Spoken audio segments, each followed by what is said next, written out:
December 19th, 1944, Verdun, France. A converted French army barracks. Cold as a tomb. The most powerful generals in the Allied command sat around a scarred wooden table, and every face showed the weight of what was happening 80 miles to the north. For 3 days, the Western Front had been in chaos. Over 200,000 German soldiers had smashed through American lines in what would become the largest and bloodiest battle American forces would fight in World War II. But here's what most people don't understand about that famous meeting in Verdun. While history remembers Patton's bold promise to attack in 48 hours, the real story is about the man who said nothing. Dwight Eisenhower, Supreme Allied Commander, sat at the head of that table and made a decision that would define modern military command. He waited, and that waiting, those 48 hours of apparent inaction, would prove to be one of the most brilliant command decisions of the entire war. Now, before we get into why Eisenhower's decision was so important, I want to ask you something. If you're enjoying this deep dive into real military history, the kind of stories they don't teach in school, do me a favor and hit that subscribe button. We're building a community here, folks, who appreciate the truth behind the headlines, the real decisions that shaped our world. All right, let's get back to December 1944, because what happened in those 48 hours changed everything we know about leadership under pressure. December 16th, 1944, 5:30 in the morning. The Ardennes forest erupted. German artillery, thousands of guns firing simultaneously, lit up the pre-dawn darkness along an 80-mile front. Then came the infantry, then the panzers, 3 entire German armies, over 200,000 men, hit 4 American divisions that had been stationed in what everyone thought was a quiet sector. The Americans were outnumbered 4-1. Some units never knew what hit them. The 106th Infantry Division, fresh troops who'd arrived just days earlier for what was supposed to be an easy introduction to combat, was virtually destroyed. 2 entire regiments surrounded, cut off, forced surrender, the largest mass surrender of American forces in the European theater. Communication lines were severed. Commanders lost contact with their units. Reports coming into headquarters were confused, contradictory, terrifying. At Supreme Headquarters Allied Expeditionary Force, Eisenhower's headquarters at Versailles, the initial reaction was disbelief. This couldn't be happening. Allied intelligence had been certain the Germans were finished. Every assessment said Germany didn't have the strength for a major offensive. The war was supposed to be over by Christmas. Now German panzers were driving west, American units were being overrun, and nobody seemed to know how to stop it. By December 17th, the situation was catastrophic. German spearheads had penetrated 20 miles into Allied lines. The critical road junction at Bastogne was threatened. If the Germans took Bastogne, they could split the Allied armies in 2 and potentially reach the coast at Antwerp. That would cut off the entire Allied supply line. Everything Eisenhower had built since D-Day would collapse. Every commander in the Allied chain wanted Eisenhower to do something. Anything. Attack immediately. Rush reinforcements. Launch counterattacks from every available unit. The pressure on Eisenhower was immense. His own staff was pushing him to act. Churchill was calling from London demanding answers. The American press was starting to get wind of the disaster. And here's what made the pressure even worse. Eisenhower knew that American soldiers were dying every hour he waited. Units were surrounded, fighting without supplies, without reinforcements, without hope of relief. The 101st Airborne had been rushed to Bastogne and was now cut off, surrounded by German armor. Every hour Eisenhower delayed was another hour those paratroopers were on their own. But Eisenhower didn't panic. He didn't issue hasty orders. He didn't try to micromanage the battle from 200 miles away. Instead, he did something that must have driven his staff crazy. He waited. For 2 full days after the German offensive began, while the front was collapsing, while American casualties mounted, while German panzers drove deeper into Allied territory, Eisenhower made no major command decisions. He gathered information. He consulted with his staff. He studied maps. He asked questions. And he waited. Now, if you're watching this and thinking that sounds like indecision, like Eisenhower was paralyzed by the crisis, stick with me. Because what Eisenhower understood in those 48 hours would become the foundation of modern military command philosophy. He understood something that every other general in his position would have gotten wrong. Eisenhower knew that the worst thing he could do was act too quickly. Here's why. On December 16th, when the German offensive began, Eisenhower didn't know what he was facing. Nobody did. The first reports were fragmentary, contradictory. Some units reported being attacked by a few companies. Others reported entire divisions. Some commanders thought it was a local counterattack. Others thought it was the end of the war. Eisenhower had dozens of generals calling him, each one seeing the battle from their own narrow perspective, each one demanding he commit reserves to their sector. If Eisenhower had acted on those first reports, if he had immediately started moving divisions around, he would have made decisions based on incomplete information. And in war, decisions based on incomplete information get people killed. So Eisenhower waited. While he waited, his intelligence staff worked around the clock, piecing together what was actually happening. By December 17th, the picture started to become clear. This wasn't a local counterattack. This was a major offensive. Maybe the last major offensive Germany could launch. The target wasn't just to push back the Allied line. The Germans were going for Antwerp. They were trying to split the Allied armies and force a negotiated peace. Eisenhower now understood the strategic situation, but he still didn't act, because understanding the enemy's strategy wasn't enough. He needed to understand his own forces. The Allied armies were spread across a 400-mile front from Switzerland to the North Sea. Moving divisions took time. Disengaging units from combat took even more time. Every unit Eisenhower moved to respond to the German offensive would leave a gap somewhere else. If he pulled troops from the wrong sectors, the Germans could exploit those gaps. If he moved forces too slowly, the relief would arrive too late. If he moved them too quickly without proper planning, they'd arrive disorganized, without supplies, unable to fight effectively. Eisenhower needed to know exactly what forces he had available, where they were, how quickly they could move, and what mission they could realistically accomplish. That took time to calculate. So he waited. And here's what makes this even more remarkable. While Eisenhower waited at his headquarters, other commanders were already acting. Field Marshal Bernard Montgomery, commanding the Allied armies to the north, was frantically moving British divisions to protect against a German breakthrough. Omar Bradley, commanding American forces, was trying to coordinate a response from his headquarters in Luxembourg. George Patton, commanding Third Army, was already disengaging his forces and preparing to attack north. All around Eisenhower, generals were making decisions, issuing orders, moving units. And Eisenhower let them. He didn't countermand their orders. He didn't try to control every movement. He let his subordinate commanders do what they were trained to do, react to the immediate tactical situation. But Eisenhower wasn't thinking tactically. He was thinking strategically. By December 18th, Eisenhower had seen enough. The intelligence picture was clear. The German offensive was massive, but it was also desperate. Germany had committed everything to this attack.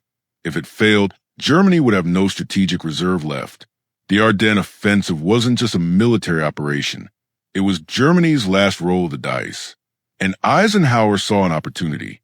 If the Allies could contain the German attack, if they could prevent the breakthrough to Antwerp, and if they could then counterattack from multiple directions, they could destroy the German forces that had pushed so far into Allied territory. The Germans would be extended, exposed, vulnerable. This wasn't a disaster. It was an opportunity. But only if Eisenhower got the response right. December 19th, the emergency meeting at Verdun. Eisenhower had called every senior commander in the European theater. The mood was tense. 3 days into the offensive, the situation was still critical. Bastogne was surrounded. German panzers were still advancing. American casualties were mounting. Some of Eisenhower's staff expected him to be furious, to be demanding explanations for the intelligence failure, to be assigning blame. Instead, Eisenhower opened the meeting with a statement that shocked everyone in the room. He said, "The present situation is to be regarded as one of opportunity for us and not a disaster. There will be only cheerful faces at this conference table." Think about that for a moment. The largest German offensive in years. American forces overrun. Thousands of casualties. And Eisenhower called an opportunity. Some of the generals thought he'd lost his mind. But Eisenhower knew exactly what he was doing. He was setting the tone for his entire command. No panic. No finger-pointing. No defensive thinking. The Germans had made a mistake by coming out of their defensive positions. Now the Allies would capitalize on that mistake, but they would do it methodically, carefully, with proper planning. Eisenhower had already made his key decisions before the meeting. 2 days of careful analysis had given him clarity. First, he would place all forces north of the German breakthrough under Montgomery's command. Montgomery would be responsible for containing the northern shoulder of the Bulge. Second, he would order Patton to attack north into the southern flank of the German penetration. Third, he would commit his strategic reserve, the 82nd and 101st Airborne Divisions, to hold the critical road junctions at St. Vith and Bastogne. Fourth, and this was crucial, he would not panic and commit forces piecemeal. Every unit would move according to a coordinated plan. Every attack would support the overall strategy. That's when Eisenhower asked a question that would become famous. How soon can someone attack north to relieve Bastogne? The room went quiet. Every general started calculating logistics, distances, the complexity of turning armies around in the middle of winter. Then Patton spoke up. I can attack with 2 divisions in 48 hours. The other generals stared. Some thought Patton was grandstanding, making promises he couldn't keep. But Eisenhower pressed him. George, this is no time for showboating. The 101st Airborne is surrounded.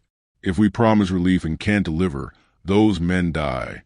And Patton answered, Ike, I've already given the orders. 3rd Army is disengaging now. Now here's what most people miss about that exchange. Eisenhower wasn't surprised by Patton's answer. He had spoken with Patton before the meeting. He knew Patton had been preparing for this possibility. He knew 3rd Army was already moving. The question Eisenhower asked wasn't really for Patton. It was for everyone else in the room. Eisenhower was showing his other commanders what preparation looked like, what it meant to trust your intelligence officers, what it meant to plan for contingencies. And he was showing them that even in crisis, there was time to do things right. If you're getting value from this kind of detailed military history, the real story behind the official accounts, make sure you're subscribed to the channel. Hit that bell icon too, because YouTube's algorithm can be as unpredictable as a German offensive, and I don't want you to miss these stories. All right, let's talk about what happened after the Verdun meeting, because this is where Eisenhower's decision to wait paid off. December 22nd, Patton's 3rd Army attacked north, exactly as promised. But Patton wasn't attacking alone. While 3rd Army drove toward Bastogne from the south, Montgomery's forces were solidified defensive positions on the northern shoulder for the German Bulge. American divisions that had been rushed to the front were establishing defensive lines that prevented the Germans from widening their penetration. Fighter bombers, grounded for days by bad weather, finally took to the skies and began hammering German supply columns. Every piece of Eisenhower's plan was working together. This wasn't a desperate reaction. This was a coordinated response. The Germans were shocked. They had expected confusion, delay, disorganization. They had calculated it would take the Americans at least a week to mount a serious counteroffensive. Instead, for days after the offensive began, Patton's tanks were already hitting the southern flank of the German advance. German commanders later admitted that Patton's speed disrupted their entire timetable. But what they didn't understand was that Patton's speed was only possible because Eisenhower had given him time to prepare properly. Those 48 hours that Eisenhower waited weren't wasted time. They were essential time. Time for intelligence to clarify the situation. Time for logistics to calculate what was possible. Time for commanders to develop coordinated plans. Time for Eisenhower to think strategically instead of reacting tactically. December 26, 1944. Just after sunset, the lead elements of Patton's 4th Armored Division broke through to Bastogne. The siege was lifted. The 101st Airborne had held for 8 days against overwhelming odds. Now they had supplies, reinforcements, and the knowledge that they weren't alone. The relief of Bastogne didn't end the Battle of the Bulge. The fighting would continue for another month. German forces would continue attacking, trying to exploit any weakness they could find. But the strategic situation had already shifted. The Germans weren't advancing toward Antwerp anymore. They were fighting to hold what they'd already taken. By mid-January, Allied forces were pushing the Germans back. By the end of January, the Bulge had been eliminated. The German army had suffered over 100,000 casualties and lost hundreds of tanks and aircraft it couldn't replace. But here's what matters most about those 48 hours Eisenhower waited. If he had acted immediately on December 16th, rushing divisions to plug gaps without understanding the full situation, the response would have been chaotic. Units would have arrived piecemeal, been fed into combat without proper support, and probably been defeated in detail. If he had panicked and pulled forces from other sectors without thinking through the consequences, he might have stopped the Ardennes offensive but created vulnerabilities elsewhere that the Germans could exploit. If he had tried to micromanage the battle from his headquarters, issuing detailed orders to field commanders who understood their local situations better than he did, he would have paralyzed his own command structure. Instead, Eisenhower did something harder than acting. He thought, he analyzed, he planned. And then, when he finally did act, his orders were clear, coordinated, and based on accurate understanding of both the threat and his own capabilities. After the war, military historians studied the Battle of the Bulge extensively. The battle became a case study in intelligence failure. How did the Germans achieve complete surprise? Why didn't Allied intelligence predict the offensive? Those are important questions, and they've been analyzed in detail. But there's another question that's just as important and often overlooked. Why did the Allied response work so well despite the surprise? The answer is Eisenhower. His decision to wait, to gather information, to think strategically before committing forces, transformed a potential catastrophe into a manageable crisis. His willingness to trust his subordinate commanders while maintaining strategic control created a command structure that could respond flexibly to rapidly changing circumstances. His ability to see opportunity in disaster, to recognize that the German offensive exposed German forces to counterattack, turned the battle from defensive survival into offensive victory. General Omar Bradley later wrote about the Battle of the Bulge, and he made a point that often gets overlooked. He said that Eisenhower's greatest contribution wasn't any single decision. It was creating an environment where his subordinate commanders could make good decisions. Patton could prepare his contingency plans because he knew Eisenhower would listen if the situation developed as Patton anticipated. Montgomery could take command of American forces north of the breakthrough because he knew Eisenhower trusted him to make the right tactical decisions. Field commanders could fight their battles without constant interference from headquarters because they knew Eisenhower understood the difference between strategic direction and tactical micromanagement. That's what those 48 hours really demonstrated. Not indecision, not paralysis, but a kind of command discipline that's harder than it looks. The discipline to wait for accurate information before making critical decisions. The discipline to think strategically when everyone around you is demanding tactical action. The discipline to trust your subordinates to do their jobs while you do yours. In modern military doctrine, there's a concept called mission command.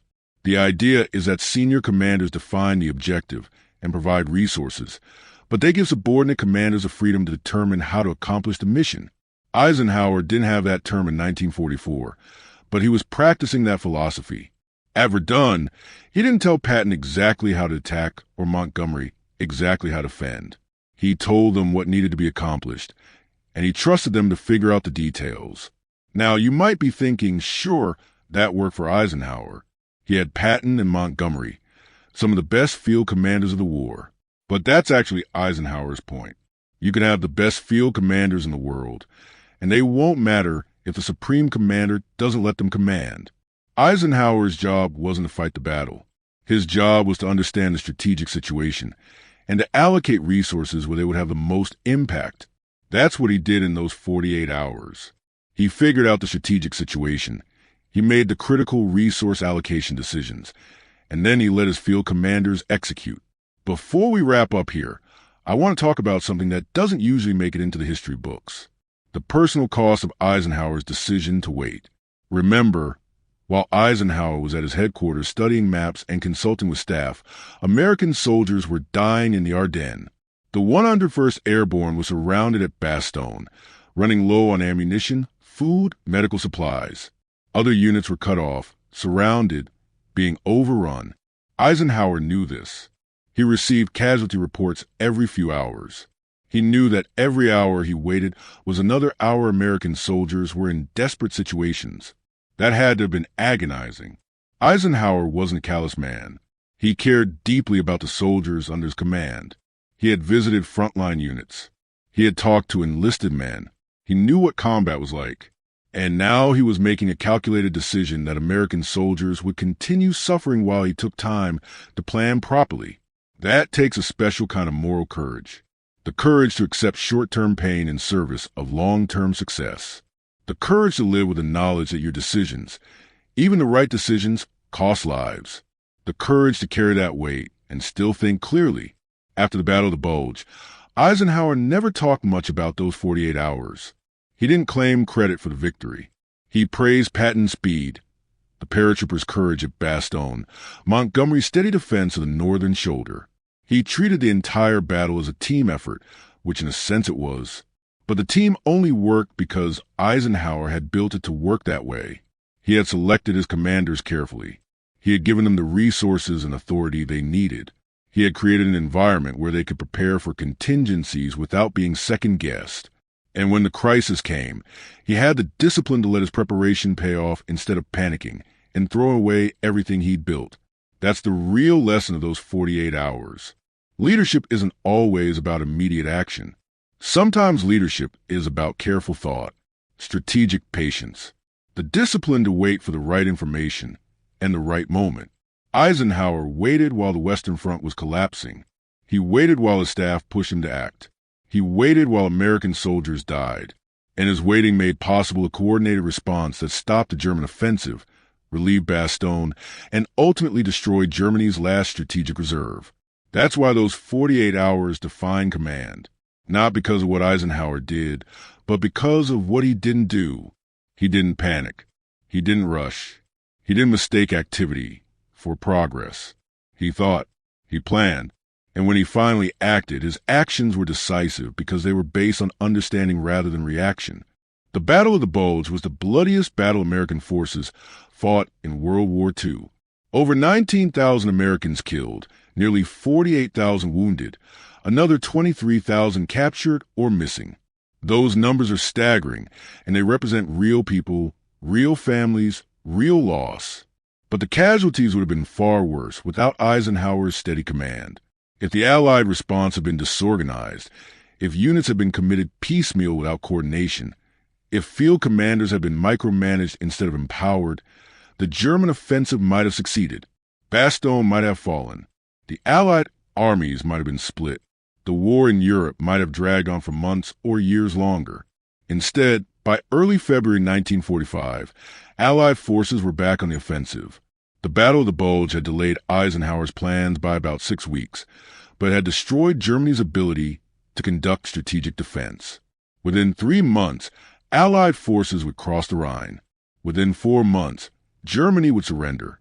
The war Eisenhower had been fighting to win was finally coming to an end. And the Battle of the Bulge, despite the initial shock, had accelerated rather than delayed that end. So if you take one thing away from this story, let it be this. The next time you're facing a crisis, the next time everyone around you is demanding immediate action, the next time you feel pressure to do something, anything, just to show you're responding, remember Eisenhower in December 1944. Remember that sometimes the most important thing a leader can do is wait. Wait for accurate information. Wait for a clear understanding of the situation. Wait until you can act decisively rather than desperately. Because in the end, disciplined patience beats frantic action every time. That's what Eisenhower proved in those 48 hours that defined command. If this deep dive into real military history resonated with you, if you appreciate the complexity behind the simple stories we usually hear, do me a favor, subscribe to the channel. Share this video with someone who'd appreciate it. Leave a comment about what aspect of World War II command decisions you'd like to hear about next. We're building something here, A community of people who want to understand the real decisions, the real people, the real choices that shaped history. And I'm grateful you're part of it. Until next time, stay curious about the past. It's got a lot to teach us about the present.